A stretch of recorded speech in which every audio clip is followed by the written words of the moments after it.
Hello everyone, topic start करने के पहले एक छोटा सा इंस्ट्रक्शन। एसएससी जेईई के लिए बेस्ट बुक्स और टेस्ट सीरीज का लिंक मैंने डिस्क्रिप्शन में दे दिया है, प्लीज़ चेक इट। अब हम टॉपिक स्टार्ट करते हैं। फ्रेंड्स, आज हम देखेंगे MCQs question related to the operating characteristics of DC generator. Already हम देखे हैं क्या क्या कैरेक्टरिस्टिक्स होता है, internal characteristics, external characteristics, open circuit characteristics, load saturation characteristics, और सब कुछ हमने देख लिया है। सिर्फ आपको एमसीक्यूज क्वेश्चन उससे देखना है किस टाइप का क्वेश्चन आता है, और सेम क्वेश्चन ही आएगा। देखिए, बहुत इंपॉर्टेंट टॉपिक है ऑपरेटिंग कैरेक्टरिस्टिक्स, या तो जनरेटर का हो या मोटर का हो, दोनों ही इंपॉर्टेंट होते हैं। आपको बहुत अच्छे से इस टॉपिक को पढ़ना है। डीसी जनरेटर या डीसी मोटर में आपसे क्वेश्चन पूछता है तो डेफिनेटली एक ना एक क्वेश्चन इस टॉपिक से ज़रूर देखने को मिलेगा आपके एग्जामिनेशन में। आइए फर्स्ट क्वेश्चन हम देखते हैं। फर्स्ट क्वेश्चन रीड करिए। The load saturation characteristics of a DC generator gives the relation between. तो इतने सारे कैरेक्टरिस्टिक्स जब हम पढ़ते हैं तब थोड़ा सा कंफ्यूज हो जाते हैं कि कौन सा किसके साथ होता होगा। आपको क्या करना है, आपको एक छोटे से पेज में नोट डाउन कर लेना है कि कौन कौन सा कैरेक्टरिस्टिक्स किसके किसके बीच में प्लॉट किया जाता है। तब आप रिवाइज करेंगे तो फिर कुछ टफ नहीं रहेगा, ईजी हो जाता है।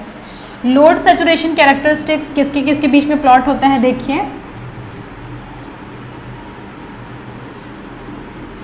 ये होता है हमारा फील्ड के बीच में। एक्स एक्सिस में हम फील्ड करंट लेते हैं और वाई एक्सिस में हम लेते हैं टर्मिनल वोल्टेज VT। अगर V लिखा है तो भी चलेगा या फिर VT लिखा है तो भी चलेगा, मीनिंग सेम है। टर्मिनल वोल्टेज और फील्ड करंट के बीच में हम प्लॉट करते हैं लोड सैचुरेशन कैरेक्टरिस्टिक्स, जो कि हमने देखा था कुछ ऐसा होता है कैरेक्टरिस्टिक्स, कुछ ऐसा कैरेक्टरिस्टिक्स होता है। इसी को हम बोलते हैं load saturation characteristics, load saturation characteristics. लेकिन इसके साथ साथ हम एक और कैरेक्टरिस्टिक्स देखे थे कुछ इस टाइप का,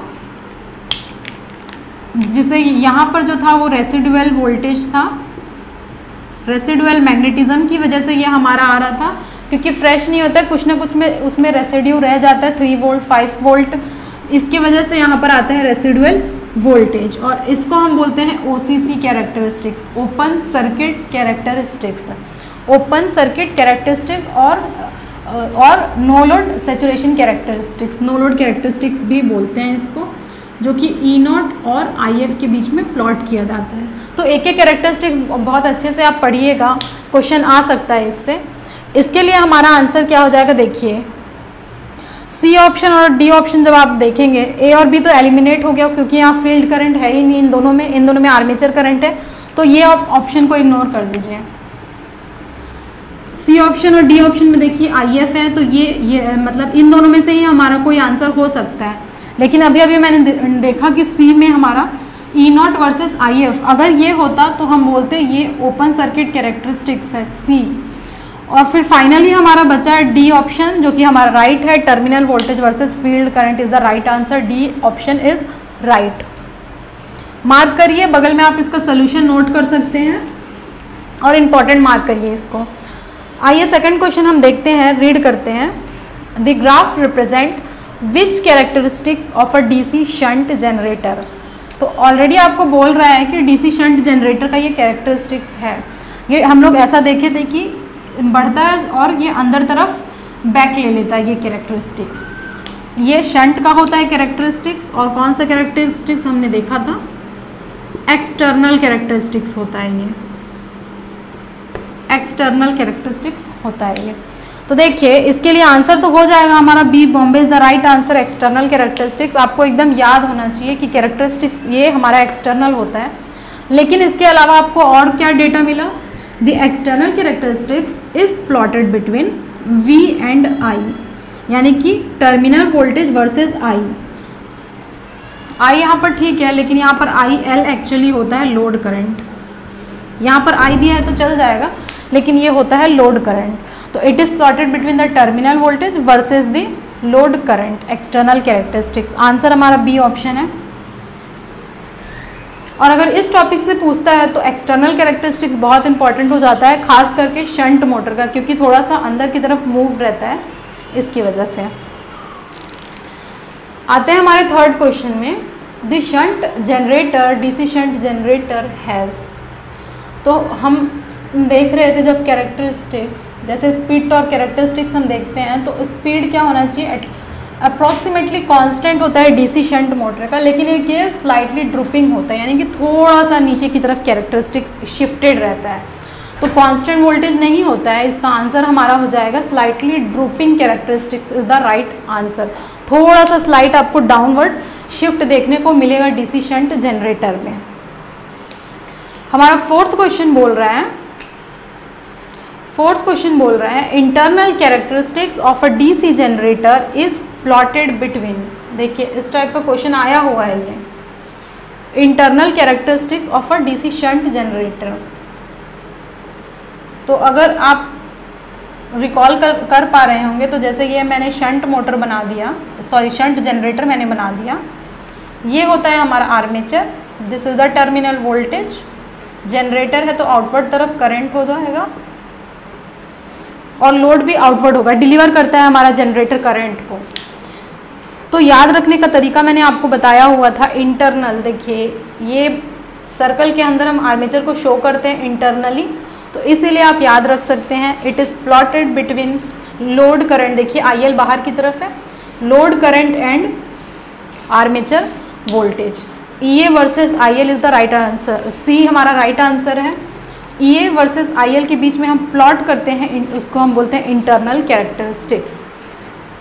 और अगर D, अभी हमने देखा D ऑप्शन, देखिए VT और IL के बीच में अगर ये प्लॉट होता है तो D ऑप्शन हमारा हो जाएगा एक्सटर्नल कैरेक्टरिस्टिक्स। एक्सटर्नल कैरेक्टरिस्टिक्स, तो इतना आपको डिटेल्ड एनालिसिस पता होना चाहिए, तभी आप डिफ्रेंशिएट कर पाएंगे कैरेक्टरिस्टिक्स को लेकर के।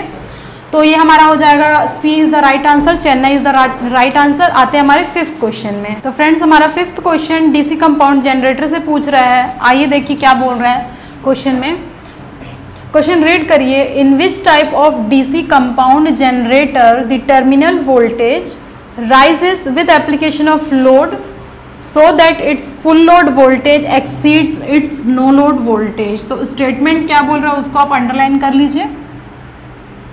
इसमें बोल रहा है फुल लोड ग्रेटर होना चाहिए नो लोड से, फुल लोड ग्रेटर होना चाहिए नो लोड से। तो हम तीन टाइप का कंपाउंड जनरेटर देखे थे, तीन टाइप का हमने देखा था। फर्स्ट हम देखे थे लेवल कंपाउंड जनरेटर, सेकंड हमने देखा था under compound generator,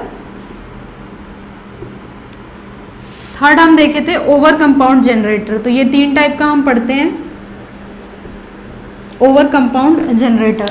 level compound को हम क्या बोलते थे, हम फ्लैट कंपाउंड भी बोलते थे। तो अगर कहीं आपको फ्लैट दिखाई दे तो समझना है लेवल कंपाउंड पूछ रहा है। इस केस में हमारा full load voltage is equal to no load voltage होता है। लेवल नाम से ही समझ में आ रहा है, दोनों ही इक्वल होंगे, हमारा voltage at no load is equal to voltage at full load. Under compound यानी कि फुल लोड होना चाहिए लेस देन नो लोड, तब इस मशीन को हम बोलेंगे जनरेटर, वो इस जनरेटर को हम अंडर कंपाउंड जनरेटर बोलेंगे।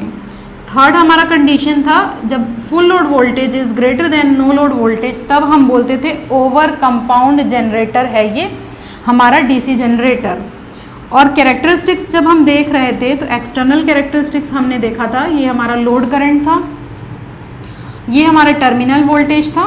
देखिए कुछ इस तरीके का कैरेक्टरिस्टिक्स आ रहा है, अगर मान लीजिए सीधा बिल्कुल, तो हम इसको बोलते हैं फ्लैट कंपाउंड डीसी जनरेटर। अगर इसके ऊपर गया तो हम बोलेंगे ओवर कंपाउंड, अगर इसके नीचे गया तो हम बोलेंगे लेवल कंपाउंड डीसी जनरेटर। तो देखिए कितना सारा डिस्कशन मैंने किया हुआ है, equal, less than, greater than, ये सब आपको ध्यान रखना है, ये कैरेक्टरिस्टिक्स आपको ध्यान रखना है। तो देखिए वीडियो अच्छा लगा तो शेयर कर दीजिए, लाइक कर दीजिए वीडियो को, और कैरेक्टरिस्टिक्स बनाते हुए चलिए, तभी आप क्वेश्चन को देख पाएंगे कि कैसे कैसे होता है। इस क्वेश्चन के लिए हमारा आंसर क्या हो जाएगा, आंसर हो जाएगा हमारा D option, over compound DC generator is the right answer. D for Dehradun is the right answer, mark कर लीजिए आप डी ऑप्शन। लास्ट क्वेश्चन है sixth question, match the following, यानी कि यहाँ पर मैच करने बोल रहा है। तो इस टाइप के क्वेश्चन को जब भी आपको मैच द फॉलोइंग देगा तो बहुत ही ध्यान से आपको सॉल्व करना है। कई बार क्या होता है स्टूडेंट्स आंसर सही लगाते हैं लेकिन ऑप्शन देखने में थोड़ी सी गड़बड़ी हो जाती है, तो इसको आपको अच्छे से ध्यान रख करके एक तरफ आप नोट कर लीजिए पेज में, फिर आप आंसर बताइए कि क्या होगा। तो जैसा कि हम कैरेक्टरिस्टिक्स देखे थे सीरीज बाउंड के लिए, तो सीरीज बाउंड के लिए कुछ कैरेक्टरिस्टिक्स हमारा राइजिंग होता था, बढ़ता हुआ था, जो कि देखे हुए हैं। तो इसके लिए आंसर हो जाएगा हमारा first rising characteristics. Separately excited के लिए हमारा ऑलमोस्ट कांस्टेंट होता है, फ्लक्स कांस्टेंट होता है, स्पीड ऑलमोस्ट कांस्टेंट होता है, तो इसलिए हम ऑलमोस्ट कांस्टेंट कैरेक्टरिस्टिक्स बोलते हैं। शंट वाउंड डीसी जनरेटर के लिए अभी हमने देखा था कि स्लाइटली ड्रूपिंग कैरेक्टरिस्टिक्स होता है, यानी कि कुछ ऐसा स्लाइड होता है हमारा ड्रूपिंग कैरेक्टरिस्टिक्स। तो ये ऑप्शन सी के लिए हमारा 3 भी परफेक्ट मैच्ड है, स्लाइटली ड्रूपिंग होता है। डिफरेंशियल कंपाउंड के लिए देखिए, डिफरेंशियल कंपाउंड के लिए जब आप कैरेक्टरिस्टिक्स पढ़ेंगे तो हल्का सा हमारा ऐसे टिल्टेड होता है, थोड़ा सा ऐसा टिल्टेड होता है, तो ये रैपिडली फॉलिंग इसका आंसर हो जाएगा। तो अब मैच कर लेते हैं हम,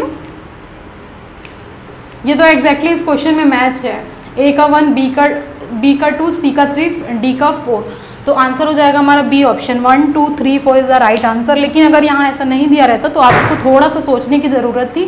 एक तरफ आप नोट कर लीजिए, जब आप एग्जाम में भी जा रहे हैं तब आपको नोट कर लेना है, तब बेटर रहेगा ये आप ऐसा करें, नहीं तो थोड़ा सा गलत होने के चांसेस रहते हैं। तो फ्रेंड्स देखिए ये हमारा क्वेश्चन था। Thank you everyone for watching this video till end. If you like this video, share with your friends and subscribe this channel.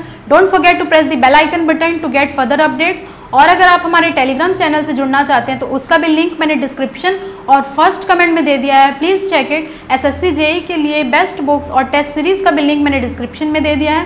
Thank you very much, see you soon in the next video.